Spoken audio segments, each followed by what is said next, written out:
Мына бул айтылуу Аксай өрөөнү. Ата бабаларыбыз байыртан эле Аксайды кайбирендердин мекени деп келген. Абасы суюк, айрым жеринде адам тургай мал түтөккөн. Жаратылышы катаал, жашоосу татаал Аксай жайлоосу чынында эле жапайы жаныбарлардын турагы. Ички текелер, аркар кулжалар бул өрөөндө кезинде үйүр менен жайылып, жайлап кыштап, төлдөп, тукумун улап келген. Анан акырындап Аксайдын адам буту жетпеген кокту колоттор менен жылга жыбыттары малга толуп, машина жолдор салынып, зымгарагайлар тартылып, кылымдар бою тынч жашап келген жайлоолорго жан кирип, ток жүгүрүп, кашарлар, тамдар салынып, илич шамдар жанды. Адамдар өздөрү менен цивилизация дегенин кошо ала келишти. Аксайга цивилизация аркылуу жакшылык менен жамандык да аралаш кирди. Адамзат деген өзүмчүл тура бечара деп алыкул айткандай, адам баласы буту баскан жерлердин баарын өзүнүкү кылгысы келе берет турбайбы? Өзүлөр эле келип тим болбой аркар кулжалардын жайытын талашып, үйүр жылкыларын, коро койлорун, отор уйлары менен тоону жакшы көргөн топосторун кошо ала келди. Аркар кулжалар менен тоо эчкилерди уламары сүрүп, асказоолорго такап, баш бербесе атып алып, беш бармак кылып жеп кирди. Ошентип адам баласынын колу тийген жерлер гүлдөгөн менен, буту тийген жерлер как такырга айланып топурагы тос боло баштады. Кайбирендер тууралуу не деген гана уламыштар айтылбайт. Ошондой уламыштардын бири мындай. Бул биздин айылда бобу Көксайда Кулгөтен деген киши бар экен. Аябаган мерген экен. Анан ошол көп атчы экен. Жазында деле, кышында деле ата берчү экен. Бир күнү бир эчкини атса жарадар болуп кетет. Артынан кубалап, кан куюлуп эле жүрүп отуруптур. Анан улам жетем, улам атам деп отурса эле эчки бир үңкүргө кирип кетет. Рас болду. Көрөт үңкүргө кирген. Анан багы Кулгөтен мынтыгында ардап эле кирсе, бир кемпир бутун таңып алып атыптыр дейт. Багы үңкүрдө. Кадимкидей эле ары карап кемпир отурат дейт. Берки ок тийген эчки жатат дейт, жыгылып. Кадимкидей таңып атат дейт. Бул Кулгөтен деген жай жанымды койбоду, же кыш жанымды койбоду. Бул Кулгөтен деген кууратты го деп кобурап атат дейт. Багы же чыга албай, кайра кете албай, туруп эле калыптыр. Кулгөтен. Анан кемпир мындай карайт да, Кулгөтенсиңби деп ооба. Сен жай жанымды койбодуң, кыш дагы жанымды койбойсуң. Сен эмне каалайсың, ошону берейин. Экинчи атпай жүрчү дептир. Баласы жок экен, ошол кезде 60ка чыгып калган экен. Кулгөтен.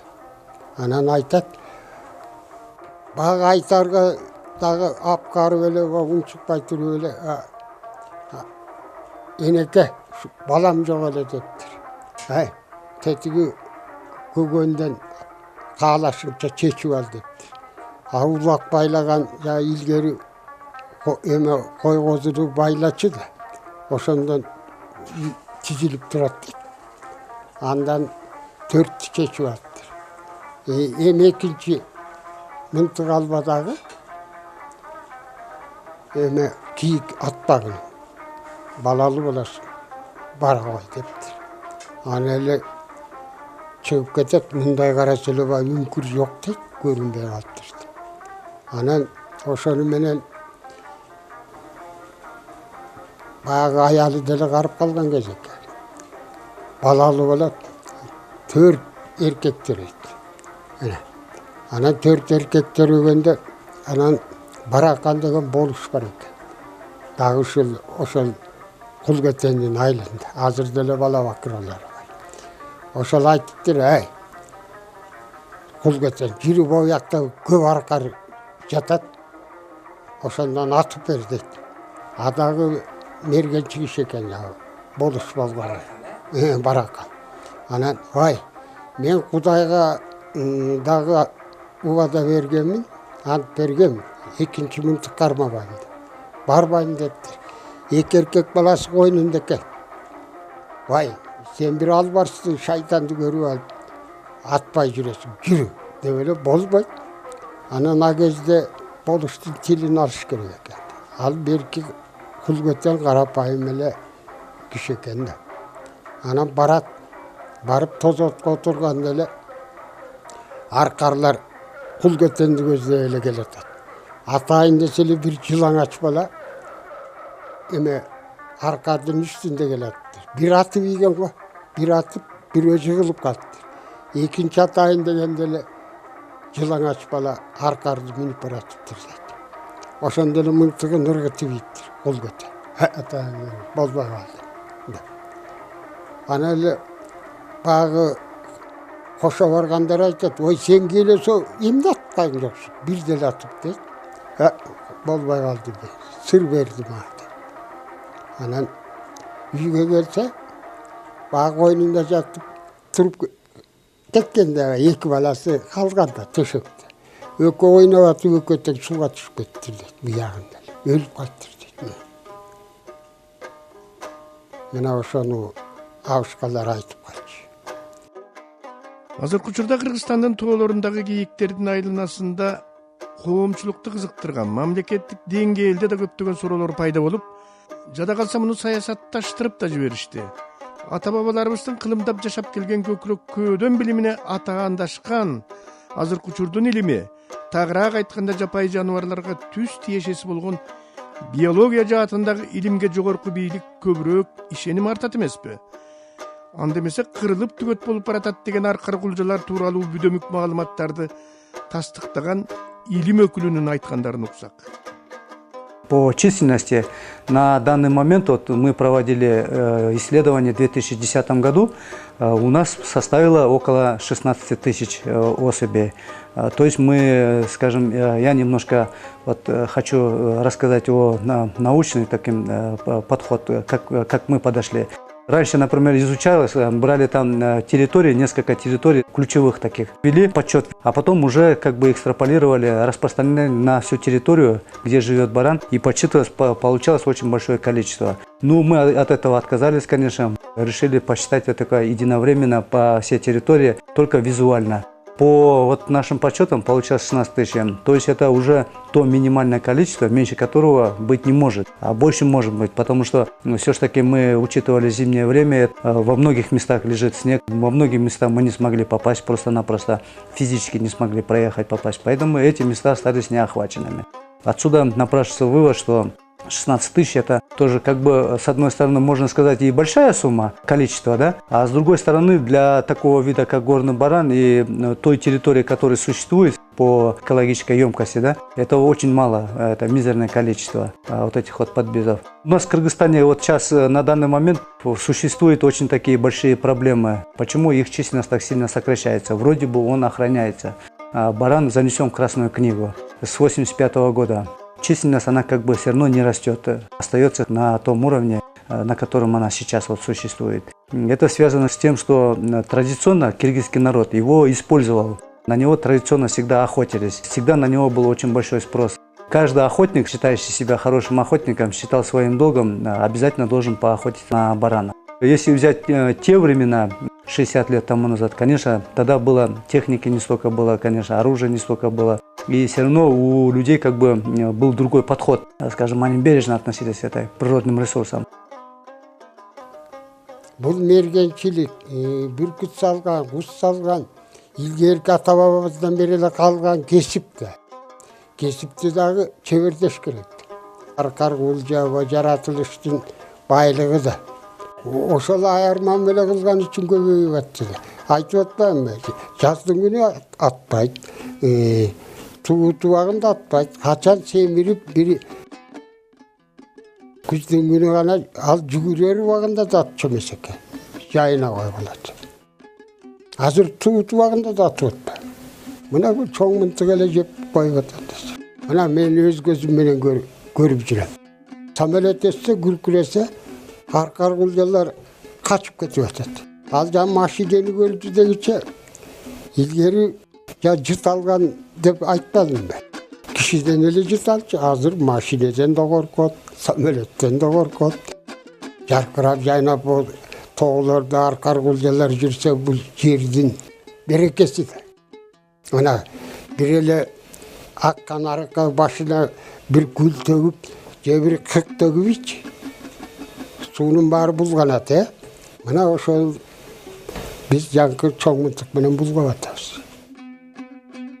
Кыргызстарда азыркыдай алысты жакын кылган оптикалык мылтыктар жок кезинде кимде ким кайберендерди обужок кырып, тукум куруткыргысы келсе, андайларды кайберендин ээси жасалайт. Андайлар кайберендердин каргышына калат деген ишеним жашаган. Ар бир мергенчинин колунда мылтыгы болгон менен жүрөгүндө ошол ишеним да болгон. Мергенчилер аңчылык кылган турларда ушул ишеним мыйзамына баш ийген. Аны бузгандан корккон. Ошондуктан ууга чыкканда аркар кулжадан же ички-текеден бир-экини гана атып алышкан. Кайберендер төлдөгөн маалда энесин же балдарын аткан эмес, бооз кийиктерге да ок тийгизген эмес. Кайберендер кирип турган маалда алардан тукум тараткыч ата кулжасын же ата текесине да мылтык сунбаган. Кокус кимдеген бул мыйзамды бузса, аны кайберендердин каргышы жазалаган. Кайберендердин ээси мергенди жасалоодон мурда адегенде ага белги берген. Аны Кыргызда оңко тургузуу деп атаган. Ал мындайча чечмеленет. Мергенчинин өмүрүндө аткан кийигинин саны 1000ге жеткенде ошол 1000-чиси жыгылбай оңкосунан туруп калган. Ошондон тартып мерген мылтыгын ыргытып, мергенчилигин биротодо токтоткон. Кокус ага да болбой мергендигин уланта берсе, ал сөзсүз кырсык учураган. Кыргыздын элдик аңызында буга Кожо Жаш менен Кара Кулботом эң сонун мисал.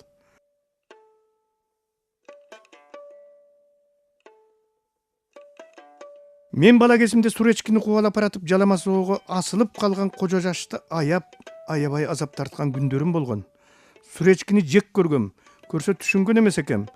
Кудай кайберендин тукумун курут кылып бараткан Кожо Жаш мергенди көргөндө чыдамы түгөнүп, "Кожо Жаш, кой, бейгүнөө эчкилердин улагын жетим калтырбагын" деп адегенде белги берип, анан ага да болбой атып кыра бергенде атайлап суречкини жиберип азгырып, кайра түш алгыс зоокага камап, кайберендин каргышына калган адам пендесинин бири да тирүү калбай тургандыгын кийин билбедимби?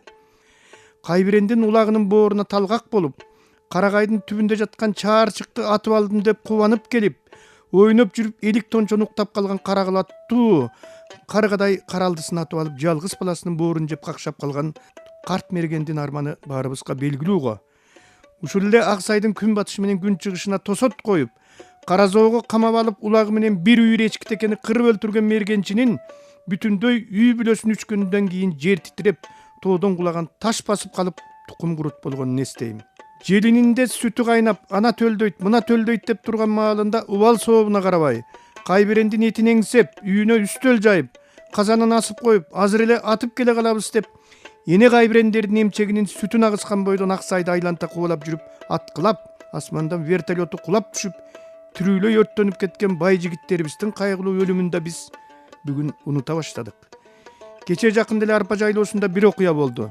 Америкадан келген ата бала кул жатып алып жолго чыгат. Келатып колунда килейген фотоаппараты бар уулу ат үстүнөн сүрөт тартып калат.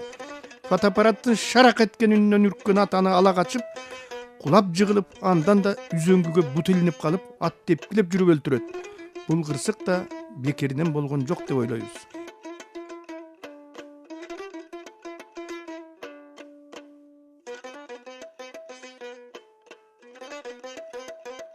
Негизинен мурдатан эле жергиликтүү калк өз аймагындагы кийиктердин жер которууларын, каяктан келип, каяка ооп кетүүлөрүн болжолдоп билген.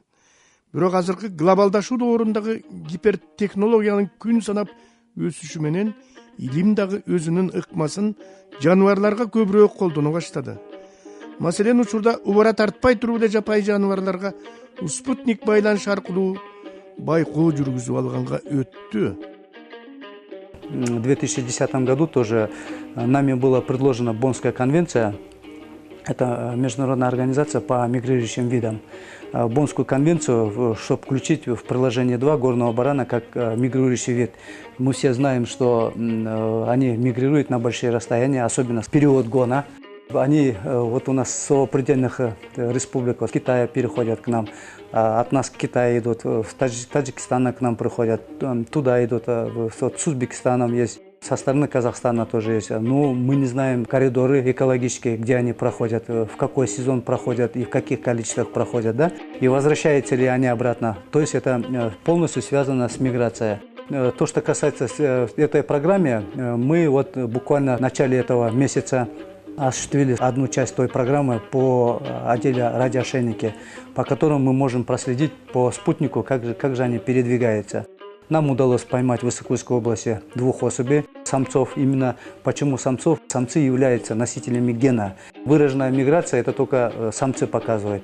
А самки, они, конечно, более консервативные. То есть их задача сохранять свой плод, размножаться. И им не нужно такие, скажем, большие расстояния покрывать для того, чтобы продолжать род. Им достаточно находиться на одном месте. Самцы эту задачу осуществляют. Поэтому выраженная миграция это связано только с самцами. Вот, скажем, два ошейника отдельно мы поймали в ущелье Борду. Сейчас вот показывают по миграциям одна особь, то, что связано с теплом, вот жара начинается, он поднялся очень высоко и обитает рядом с ледниками. А вторая особь движется в сторону Китая. Сейчас он находится на границе с Китаем, то есть он уже где-то прошел около 40 километров от того места, где мы его отделили ошейник.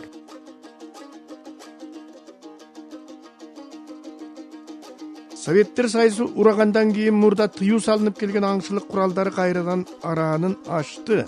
Адамдардын психологиясы да өзгөрүп, саясатчылар, мамлекеттик кызматкерлер, ишкерлер, мергенчилер же жөнөкөй адамдар кайбирендер кызыл китепке жазылып, мыйзам менен корголгонуна карабастан аңшылык кылууну өз милдетиндей көрө башташты. Жаңыдан курулуп жаткан мамлекеттин алсыздыгы, жаратылышты коргоо тармагынын иш жүргүзбөгөндүгү, мыйзамдын иштебеген шал туруктугу кызыл китепке жазылганына карабастан кайбирендердин жылдан жылга санынын кескин азайып кетүүсүнө жол ачты. Үшүгөндү шишиген жетелейт болуп, 91-жылы мамлекеттик деңгээлде чет өлкөлүктөргө аңчылык кылуу үчүн расмий жол ачылганы кийик аткысы келгендердин баарынын колуна мылтык карматты.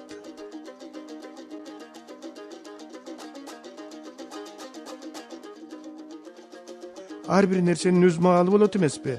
Акыры бул аламатка да чекит коюла турган күн жетти окшоду. Жапайы жаныбарлардын тукум курут болуп баратканын түшүнгөн мамлекет чындап эле кайбирендерди коргоого өттү. Жогорку бийлик түбөлдөрү бул трагедияга олуттуу көңүл буруп, күчөтүлгөн мыйзамдарды кабыл алуу менен айып пулду 30 эсеге чейин көтөрүп, анын аткарылышын көзөмөлгө алды. Уруксаты жок аңчылык менен чер жазгандар мурдагыдай барандуу кишилердин ортого салып, браконьердик иштерин жаптырып салуу өнөкөтү токтогондой болду. Кыскасы кийинки эле аз убакыттын ичинде уруксатсыз аңчылык кылууга бөгөт коюлгандай акыбалга жетти. Муну менен катар жаратылышты коргоо жана аңчылык инспекторлору, ошондой эле булар менен кызматташкан экологиялык уюмдар үзгүлтүксүз иш чараларды жүргүзүү менен чындап жигердүү иштерди баштады. Алардын укуктук нормалары түшүндүрүлүп, илими да жогорулады.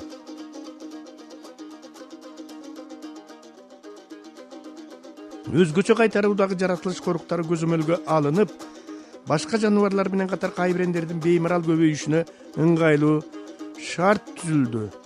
Бул коруктардагы айып пулдары 2 эсе көп салынгандыктан, аңчылыктын арам жолуна азгырылган браконьерлер мындай тараптан жаа бою качып калды. Тоо кайбирендеринин корголушу көп жагынан мергенчилик чарбаларынын ишмердигине байланыштуу болот деген тыянакка келүүдө. Бирок жергиликтүү элдин жардамысыз мунун ишке ашуусу да күмөндүү. Мисалы 91-жылга чейин кайбирендер кызыл китепке кирсе дагы, алардын саны көбөйгөн эмес. Эмне үчүн деген суроо туулат. Анткени жергиликтүү элдин кызыкчылыгы болгон эмес. Себеби жергиликтүү эл байыртан эле өз аймагындагы жаратылыш байлыктарын, анын ичинен кайбирендерди нысаптуу пайдалануу менен убайын көрүп эле тим болбостон аларды коргоп да келген. Ал эми кийинки мезгилдерде жергиликтүү эл бул мүмкүнчүлүктөн ажырап калган. Аларды коргогон менен деле эч кандай пайда көргөн эмес. Мындай мамиле жергиликтүү элди кайбирендерди коргоодо көңүл коштукка же өзлөрү аралашып аңчылык кылууга түрткөн. Ошондуктан азыркы учурда чет өлкөлүктөр мергенчилик кылуудан түшкөн каражаттын бир бөлүгү жергиликтүү элдин турмуш тирчилигин оңдоого сарпталып жатат. Андыктан жергиликтүү эл да кайбирендерди коргоо керектигин түшүнүп калды. тактык үчүн маалымат бере кетели. Мергенчилик кылууга атайын уруксат менен баардык кулжалардын жалпы санынын 1%, текенин 4%ке жакыны жана жашы боюнча карыгандарына гана уруксат берилет. Өткөн 2013-2014 жылкы сезондо чет өлкөлүктөргө 70 кулжага жана 350 текеге уруксат берилген.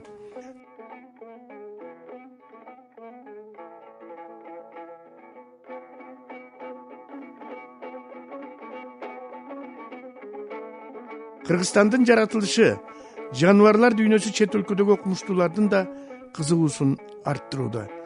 Аркар кулжаларды жана тоо эчкилерди изилдөө жана сактоо боюнча мамлекеттик программанын алкагында бул жануарларды терең изилдейм деп кызыккан чет элдик окумуштуулар бир нече жылдап бул кереметтүү жапайы жаратылыш аймактарын барган сайын көбүрөөк айланчыктаганга өттү.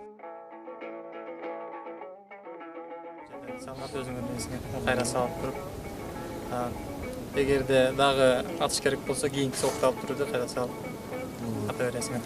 Берки эски модельди бияктан чыгарып кайра токтош керек болчу го. Бул ушул ыңгайлуулугу. IBEX とかアルガリとかそういった有定類はこのキリギスの大自然の生態系をこう支えているという意味でとても重要な種類です。で子どもたちはキリギスの子どもたちは子どもの頃からIBEX やアルガリが出てくるそういった物語を聞いて子どもたちも勉強しています。でキリギスの人たちにとってIBEXやアルガリは特別の種類です。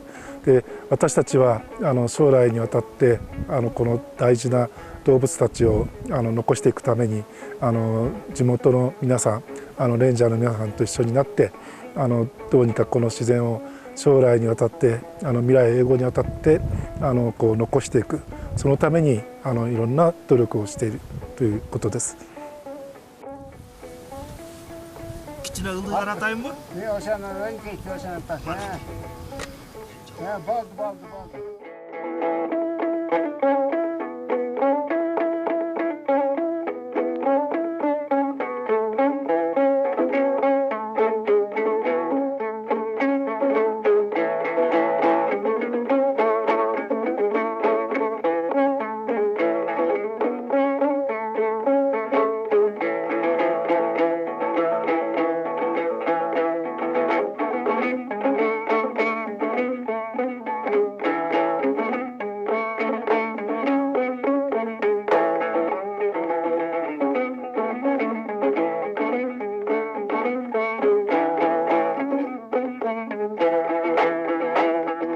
Арактан берек болса. Атат деселе, ой, мактанышат, мен 17-ни бир аттым. Мен 20 аттым деш. Мен ойлогонум эле келечек момундарга, ой, ал түш көргөндөй болуп калат. Аркар кулжаны көрбөгөн балдар бар. Азыр, мына бул эле чапта, бул бедеден оттоп кетчү. Ошондо бул айылда болгону атам деле бир мынтык бар го, жадагы тиги катып салчу. Ошондой болбой андан бери аркар кулжа жаратылыштын байлыгы да ушуну коргоп калсак сонун эле болор эле.